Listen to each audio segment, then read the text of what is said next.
ओम नमः शिवाय. श्री सद्गुरुनाथ महाराज की जय. परमपूज्य गुरुदेवता श्री कलावती माता की जय.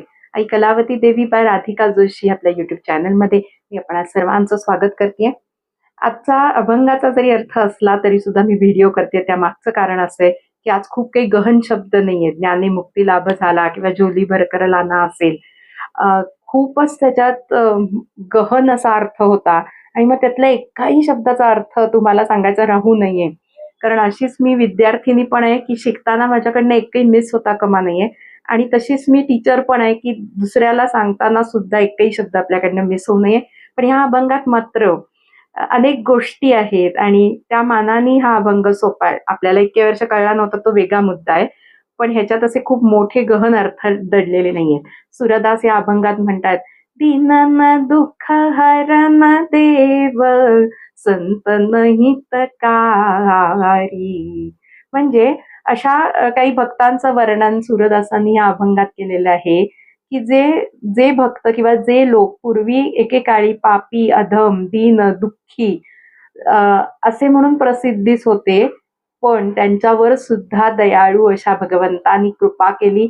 आणि आपल्याला जनरली बघा, आपण लग्न करताना मुलीचं किंवा एखाद्याशी फ्रेंडशिप करताना किंवा एखाद्याबरोबर संबंध ठेवताना जवळचे, आपण त्याचा रूप, रंग, त्याचं शिक्षण, त्याची बुद्धिमत्ता, त्याचं समाजातील पोझिशन, प्रतिष्ठा, त्याचा पैसा, त्याची काय म्हणतो आपण पद, ह्या सगळ्याचा पद म्हणजे ह्या सगळ्याचा विचार करूनच मगच आपण स्वार्थीपणाच आहे ह्याच्यात.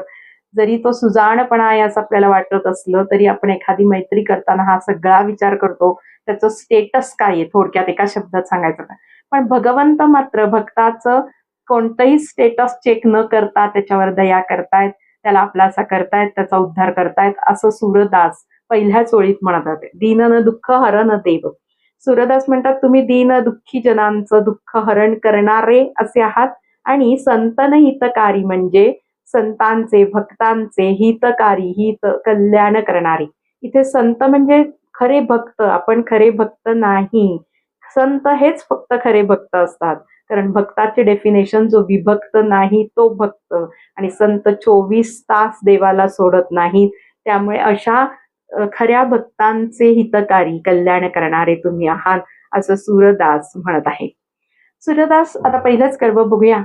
जामी लगी व्याध इनको संग कौन साध, पंछी को पढ़ा पढ़ात गणिका सितारी.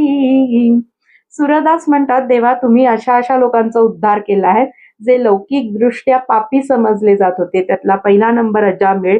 अनुभव कथनामध्ये मी काही ठिकाणी अजामिळाची पूर्ण गोष्ट सांगितलेली आहे. आज मी पूर्ण गोष्ट सांगणार नाही, परत एखाद्या व्हिडिओमध्ये बघूया. अतिशय इन्स्पायरिंग गोष्ट आहे की अजामिळ जर होऊ शकतो, त्याचा उद्धार होऊ शकतो, तर आपला का नाही होऊ शकत. थोडक्यात गोष्ट बघूया. अजामिळ हा अतिशय सदाचारी ब्राह्मण कुळात जन्मलेला चांगला माणूस होता. पण एका क्षणिक मोहापायी एका वेश्येच्या नादी लागला आणि त्या वेश्येकडून त्याला 10 मुलं झाली. नंतर तो उदरनिर्वाहार्थ चोऱ्या करणं, दरोडे, लूटमार करणं असे धंदे करू लागला. आणि कर्मधर्म संयोगाने त्याने 10व्या म्हणजे शेवटच्या मुलाचं नाव नारायण असं ठेवलं. आणि तो धाकटा मुलगा असल्यामुळे तो अतिशय त्याचा लाडका झाला. आणि शेवट त्याचा प्राण जात असताना त्याने कळवळून नारायणाला हाक मारली, म्हणजे त्याच्या मुलाला, धाकट्या मुलाला, की हे नारायणा. आणि मग नारायण असा शब्द अंतमतीसो गती त्याच्या तोंडात शेवटच्या क्षणी आल्यामुळे त्याचा उद्धार झाला. एवढीच गोष्ट नाही आहे, अजून परत मोठी गोष्ट आहे, पण मी आता इथे सांगत नाही. पण अशा पापी अधमी काय म्हणतो आपण, अधमी असलेल्या अजामिळाचा सुद्धा तुम्ही उद्धार केलात, म्हणजे अजामिल झाला. हा पुढे गिध व्याध असे शब्द आहेत. गिध म्हणजे गिधाड. जटायू नावाचं जे गिधाड होतं ते सीतेचं अपहरण जेव्हा रावणाने केलं त्यावेळेला रावणाशी लढायला जटायू नावाचं गिधाड गेलं होतं. आणि खूप म्हातारा असलेला जटायू म्हातारपणाची पर्वा न करता रावणाशी त्याने झुंज दिली. सीतामाईंना सोडवण्याचा प्रयत्न केला, पण रावणाने शेवटी त्याचे दोन्ही पंख छाटून टाकले आणि तो जमिनीवर पडला. नंतर राम लक्ष्मण शोध करीत असताना सीता अपहरणाची माहिती जटायूनी रामरायांना दिलेली आहे आणि रावणाने त्यांना कुठे घेऊन गेलाय ह्याची सुद्धा माहिती, दिशा दाखवण्याचं काम जटायूने केलंय. आणि अशा जटायूला रामरायांनी मांडीवर घेतलंय, त्याला जवळ घेतलंय आणि त्यांच्या मांडीवरच त्याचा प्राण गेलेला आहे. थोडक्यात रामरायांनी त्याचा उद्धार केला.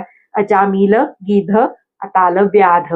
व्याध म्हणजे वाल्मिकी सारखे अधम लोक सुद्धा आपण म्हणू शकतो, किंवा श्रीकृष्णाचा ज्या व्याधाकडनं मृत्यू आला अशा व्याधाचा सुद्धा भगवंतांनी उद्धार केलेला आहे, असं ह्या ओळीत आपल्याला सूरदास सांगू इच्छितात. इथे सूरदास म्हणतात बघा, अजामिल गिध व्याध इनको संग कोण साध. साध असा शब्द जरी आपल्या भजनाच्या पुस्तकात असला तरी तिथे साध असं म्हणायचंय, आणि साध म्हणजे साधू. सूरदास म्हणतायत की ह्या लोकांमध्ये कोण बरं असा साधू किंवा महान ज्ञानी होता? सगळे आपापल्या कर्मानुसार पापीच होते. किंवा जटायू तर मनुष्य योनीतला सुद्धा नसून प्राण्याचा सुद्धा भगवंता तू उद्धार करतोस, की तू किती दयाळू आहेस, त्याचं हे सगळं वर्णन सूरदास ह्या अभंगात करत आहे. आपण तर अशा लोकांना जवळच करणार नाही, आपल्या त्या कम्फर्ट झोनच्या बाहेर आपण कोणाशी बोलत सुद्धा नाही. हे काही काही लोकांना माझ्याशी ते रिलेट करू शकतील. पण भगवंत मात्र पतित पावन आहे. भक्त किती पापी आहे ह्याच्यापेक्षा, किंवा त्याचं स्टेटस किती घाणेरडं आहे चांगलं आहे ह्याच्यापेक्षा, तो किती तळमळीने आर्ततेने हाक मारतोय हे भगवंतांना इथे महत्वाचं आहे. आता दुसरी ओळ आहे, पंचिको पढा पढा तर गणिकासी तारी. यातल्या आपल्याला बऱ्याच ओळी पुढच्या पण कडव्यातल्या कळलेल्या नाही. तंदुल दे तरीच जात साग पात सो अगात, गिनत नाही झुटे पल काटे मिटे खारी, किंवा इतने हरी आयो गयो बच्चन को आरूढ बयो सूरदास द्वारे ठार. हे बरंच आपल्याला खूप डिटेलमध्ये समजलेलं नाही, आज आपण बघूया. मग पंचिको पढा पढा तर गणिकासी तारी म्हणजे काय? तर ती पण गोष्ट आहे.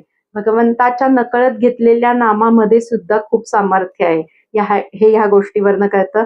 एक गणिका पिंगला नावाची, ती तिच्या पाळलेल्या पोपटाला रामराम म्हणायला शिकवत असे, आणि तो पोपट इतका तरबेज झाला रामाचं नाव घ्यायला की तो रामराम म्हणत असताना ती गणिका ऐकत असे, आणि हळूहळू ते ऐकण्याने तिच्या कानावर ते शब्द पडत गेल्याने तिच्या मुखातनं सुद्धा रामराम येऊ लागलं.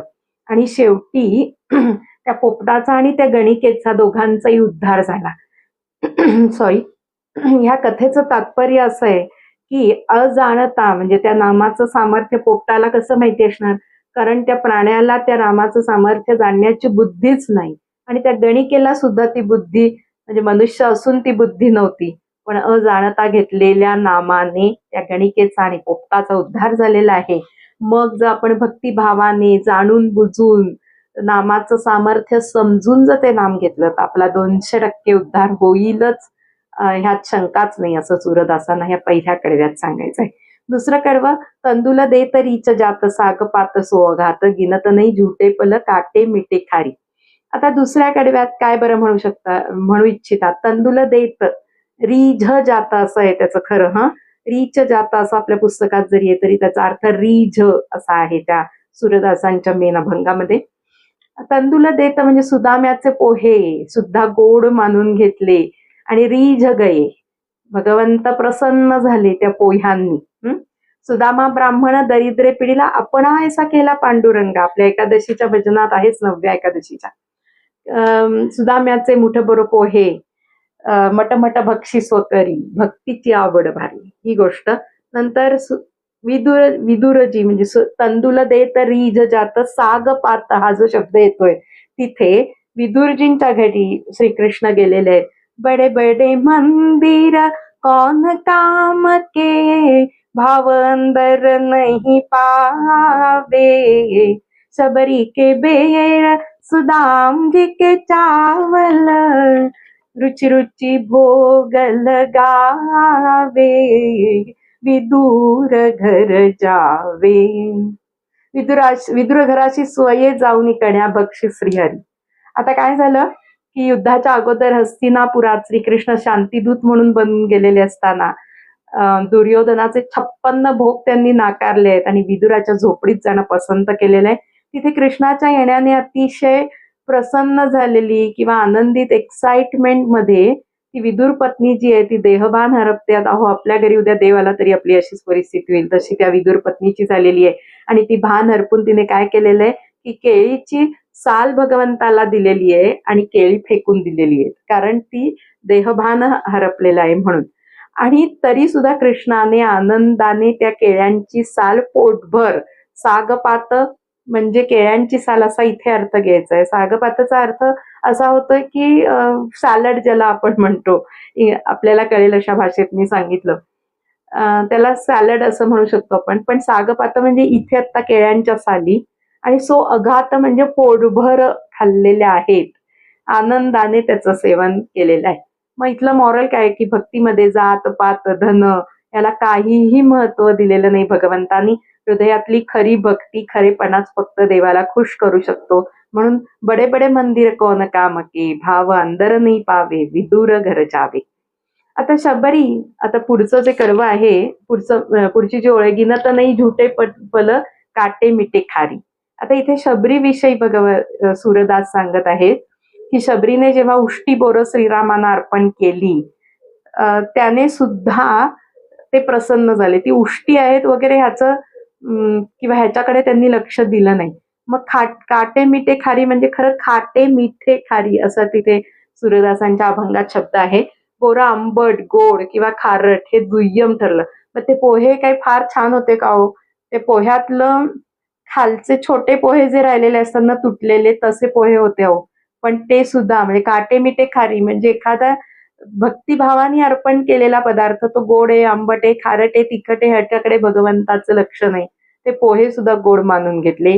शबरीची उष्टी बोरं सुद्धा, नंतर विदुर पत्नीने दिलेल्या केळ्याच्या साली सुद्धा, म्हणजे तो पदार्थ चांगला आहे वाईट आहे ह्याच्यापेक्षा तो प्रेमाने दिलाय आणि ह्याच्याकडे त्यांचं लक्ष आहे. भक्तीची आवड भारी प्रभूला, हे आपण इथे हा अभंग पण इथे रिलेट होऊ शकतो. तर तिसरं कडवं आहे, ध्रुवके शिर छत्र धरत प्रल्हाद उभारलेत, भक्त हेत बांध्योसेत लंकापुर जारी.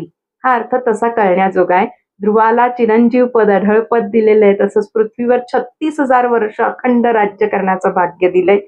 तर त्याच्यानंतर प्रल्हादाला उबारलेत असा खरा शब्द आहे. म्हणजे काय की त्याला संकटातून वाचवलं. नृसिंह रूपाने तिथे प्रकट होऊन आपल्या भक्तालाच तिथे वाचवलेले, उभारलेत म्हणजे. बांध्योसेत म्हणजे लंकेपर्यंत पोचायला सोपं जावं म्हणून समुद्रावर सेतू निर्माण केला. कोणी केला? वानरांनी केला. तरी त्याच्यावर त्या दगडांवर श्रीराम लिहिल्यावर काय झालं, त्याचं एकदम पूल कन्स्ट्रक्शनच तयार झालं, हो की नाही. ही कृपा रामरायांनी म्हणजे भगवंतानी केली. आणि लंकापुर जारी म्हणजे सीतेच्या शोधात लंका दहन केलं, म्हणजे भक्तासाठी. भक्तास्तव तू सगुण होऊन ये, किती श्रमशील घडी घडी. खऱ्या मनाने, मॉरल इथलं काय आहे ह्या कडव्याचं, खऱ्या मनाने भक्तिभावाने शरण आलेल्या भक्ताला भगवंत त्वरेने येऊन संकटातून सोडवतात आणि त्याची सर्व मनोकामना ध्रुव बाळाला, प्रल्हाद बाळाला असेल किंवा इतर कोणत्याही भक्ताला असेल ते नाराज करत नाही, त्यांची सर्व मनोकामना पूर्ण करतात. चौथं कडवं आहे, गजको जोब ग्राहग्रस्यो दुःशासन चीरखस्यो सभाबीच कृष्ण कृष्ण द्रौपदी पुकारी. आता गजकोजब ग्राह म्हणजे मगर, ग्राहग्रस्यो. मग गजेंद्र मोक्षाची जी गोष्ट आपल्या सगळ्यांना माहिती आहे. गजेंद्राचा जेव्हा तलावात पाणी प्यायला गेलेला असताना मगरीनी पाय धरलेला असतो आणि त्याचे आप्त इष्ट लांबूनच परत जातात, त्याला कोणीही सोडवायला येत नाही आणि अखेरच्या क्षणी अंतकाळी तुझं कोणी न वाली हे कळता दुःख पावशील, आणि तसंच त्या गजेंद्राची पण अवस्था झालेली आहे. आणि मग शेवटच्या क्षणी मला सोडवायला कोणीही नाही, प्राण जाण्याची वेळ आल्यावर त्याने काय केलं, कमळाचं फूल आपल्या सोंडेत धरून भगवान विष्णूची अत्यंत आर्ततेनी प्रार्थना केली. तसंच सभावीच्या कृष्ण कृष्ण द्रौपदी पुकारी, ह्या दोघांचं मिळून आपल्याला ह्याच्यात बघायचंय. द्रौपदीने सुद्धा काय केलं की जेव्हा दुःशासनभर सभेत वस्त्रहरण करण्याचा प्रयत्न केलेला आहे, तेव्हा सभेतले सगळे ज्येष्ठ कोणी मदत करतायत का, त्याच्यानंतर आपले पती मदत करतायत का, आपले कोणी नातेवाईक मदत करतायत, ह्याच्यासाठी ती बघत होती.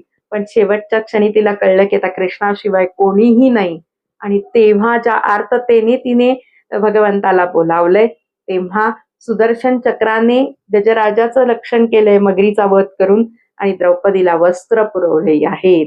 गजेंद्राच्या भक्तीसाठी कंज फुलाते वरी, प्रभूला भक्तीची आवड भारी.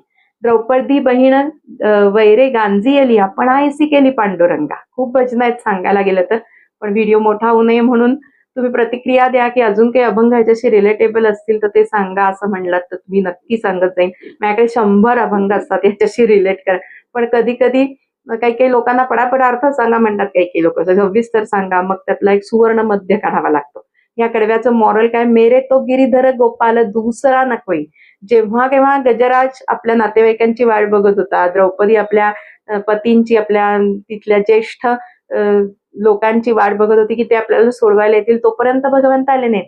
पण त्यांना कळलं की मेरे तो गिरीधर गोपाल दुसरा नकोय, दुसरा तिसरा आपला कोणीही वाली नाही, हे जेव्हा त्यांना कळून त्यांनी आर्ततेने हाक मारली, तेव्हा भगवंत क्षणाचाही विलंब न लावता त्या दोघांना सोडवायला आले. आणि आपलं इथे तेच चुकतं, ह्या अभंगातनं आपलं काय चुकतं हेच लक्षात घ्यायचंय की आपण माझा पती, माझी बायको, माझे सासरे, माझे आई, माझी वडील, माझे भाऊ बहीण हे सगळे मोठ्या पोस्टवर आहेत, कोणी राजकारणातले ओळख आहेत, एवढं करत बसल्यामुळे, भगवंतच आपला आहे याची खात्री न झाल्यामुळे, अजून आपली अनन्य भक्ती झालेली नसल्यामुळे भगवंत आपल्याला सोडवायला त्वरा करत नाही. जेव्हा आपल्याला कळेल की हे सगळे काही कामा, इष्ट मित्र येती देखून दामा, परिसंकटी कोणी न येती कामा, हे जेव्हा आपल्याला लक्षात येईल, मेरे तो गिरीधर गोपाल दुसरा ना, याला अनन्य भक्ती न अन्य भाव, हे जेव्हा आपल्या लक्षात येईल आणि आपण अर्थतेने हाक मारू, तेव्हा क्षणार्धात, क्षणाचाही विलंब न लावता भगवंता आपला सुद्धा उद्धार करायला येतील. हे हे आपल्याला अभंगातनं शिकायचंय मॉरल. नुसता अभंगाचा अर्थ नाही, त्यातनं द्रौपदीनी काय केलं, गजराजांनी काय केलं, ध्रुवानी काय केलं, प्रल्हादांनी काय केलं, विदुरानी काय केलं, आणि ते करण्यासाठी म्हणून आपण अभंगाचे अर्थ बघण्याचा प्रयत्न करून तसं आचरणात आणण्याचा प्रयत्न करणार आहोत. शेवटचं 5वं कडवं, इतने हरी आय गयो, वचन को आरूढ भयो, सूरदास द्वारे ठाडो अंधरो भिकारी. इथे वरील 4ही कडव्यातनं असं दिसून येतंय की जेव्हा जेव्हा भक्त अर्थतेने हाक मारतायत, तेव्हा तेव्हा उशीर न करता, अगदी त्वरेने, क्षणाचाही विलंब न लावता भक्ताचं रक्षण करण्यासाठी भगवंत तिथे प्रगट होत आहेत, असा पहिल्या ओळीचा अर्थ आहे. आरूढ भयो म्हणजे प्रगटच होत आहेत तिथे डायरेक्ट, किंवा ह्याचा अर्थ असा अजून होतो की दुसरा अर्थ असा होता की गरुडावर किंवा रथावर आरूढ होऊन भगवंत धावत येतात, क्षणाचाही विलंब न लावता धावत येतात, हा मेन अर्थ आहे. खास जरा विश्वास तयाचा देणार नाही दगा. इतर अनेक लोक जरी असले तरी आज नाही उद्या ते दगा देणार, पण भगवंत असा आहे, तो कधीही आपल्याला दगा देऊ शकत नाही. मग दुसरी ओळ, सूरदास द्वारे ठाडो अंधरो भिकारी. सूरदास सुद्धा भगवंताला प्रार्थना करतात की ह्या वरील भक्तांप्रमाणेच माझ्यावर पण कृपा कर, माझ्यासाठी पण धावत ये, आणि तू येशील ह्या आशेने मी हा दृष्टीहीन दीन भक्त सूरदास तुझ्या दारात येऊन तुझी वाट बघत आहे. स्वतःला आंधळा भिकारी समजताय. इथे सूरदास आंधळे भिकारी नाहीये, आपण आहोत असा अर्थ इथनं काढायचा आहे. आंधळा म्हणजे काय की ज्ञानचक्षु नसलेले आपण, बद्ध जीव, आणि भिकारी म्हणजे काय, परमेश्वराची प्राप्ती न झालेला असा जीव म्हणजे आपण. सूरदास आंधळे असले तरी त्यांना ज्ञानचक्षु आहे आणि त्यांना भगवंताची प्राप्ती झाली, त्यामुळे त्यांना हे असं करण्याची म्हणण्याची गरजच नाही. पण खरा भक्त असतो ना, तो नेहमी शरण जातो, तो नेहमी कमीपणा घेतो, आणि आपल्यासारखे खोटे भक्तीचे ढोंग केलेले भक्त जे आहेत ते मीपणातच राहिल्यामुळे भगवंत त्यांना कधीच प्राप्त होऊ शकत नाही. अंधारो भिकारी हा शरणागतीचा भाव आहे. शरण जाणं म्हणजे मी शुल्लक आहे, मी असमर्थ आहे, तू समर्थ आहेस, तू मोठा आहेस, हे मान्य करणं. आणि खरा भक्त, खरे संत हे कायमच मान्य करतात. मग तुलसीदास सुद्धा म्हणतात बघा, तू दयाळू दीन हो, तू दानी मे भिकारी. आपण लाईट गेल्यामुळे थोडा लाईट चा इफेक्ट कमी झालाय, पण मी व्हिडिओ संपतच आल्यामुळे तो कंटिन्यूच करण्याचा विचार करते. तुलसीदास पण म्हणतात, तू दयाळू दीन हो, तू दानी मे भिकारी. म्हणजे प्रत्येक मोठा संत, मोठा भक्त हा शरण आलेला आहे. म्हणून आपल्याला ह्या अभंगातनं काय म्हणायचं की आपल्याला सुद्धा शरण जायचंय. मी दीन आहे हे जेव्हा मान्य होईल ना, तेव्हा भगवंत त्या दीनांचं हित करण्यासाठी धावत येतील, असा ह्या अभंगाचा मॉरल आहे. आमचा अहंकार अजून जात नाही, म्हणून कम्प्लीट सरेंडर, शरणागती होत नाही, आणि म्हणून भगवंत आपल्यासाठी येत नाही. मॉरल, भक्तीची आवड भारी प्रभूला. मॉरल, भक्ती रसायन बडा होवे, भवरोग नका साडा. तिसरं मॉरल, उच्च नीच काही नेणे भगवंत, तिष्ठे भाव भक्ती. जात पात तुमचे पोझिशन पैसा ह्याला काही महत्व नाही, तिष्ठे भाव भक्ती देखून या. जिथे भाव आहे तिथे थांबतातच, तिष्ठत थांबतात पुंडलिकासारखी. आणि चौथं मॉरल, भावधरा रे अपुलासा देव करा रे. मला वाटतं ह्या अभंगाचा मॉरल किंवा त्याचा मतितार्थ आपल्या लक्षात आलाय आणि आपण तशी शरणागतीने जर अर्थ तेनी भगवंताला हाक मारली, तुझ्याशिवाय कोणी नाही हे जेव्हा कळेल तेव्हा भगवंत एक क्षणाचाही विलंब न लावता धावत येईल. हा या अभंगाचं मॉरल आहे आणि तसं आचरणात आणण्यासाठी परमपूज्य आईंना आपण प्रार्थना करूया आणि हे भजन म्हणताना ह्यापुढे अशा भावनेने म्हणूया, म्हणजे भगवंत आलाच पाहिजे. या अभंगाची PDF हवी असेल तर माझ्या व्हॉट्सअप नंबरवर 9881151016 या बदललेल्या नवीन क्रमांक, बदलला म्हणजे तो नोव्हेंबरमध्ये बदलला तोच, आता काही परत बदललेला नाहीये. या क्रमांकावर PDF पाहिजे आहे, तुमचं नाव आणि कुठे राहता असा जर मेसेज केलात तर मी ह्या अभंगाची PDF सुद्धा तुम्हाला लगेच शेअर करीन. PDF समोर असले की कुठच्याही क्षणी अभंगाचा अर्थ वाचायची इच्छा झाली तर तुम्ही वाचू शकाल. धन्यवाद.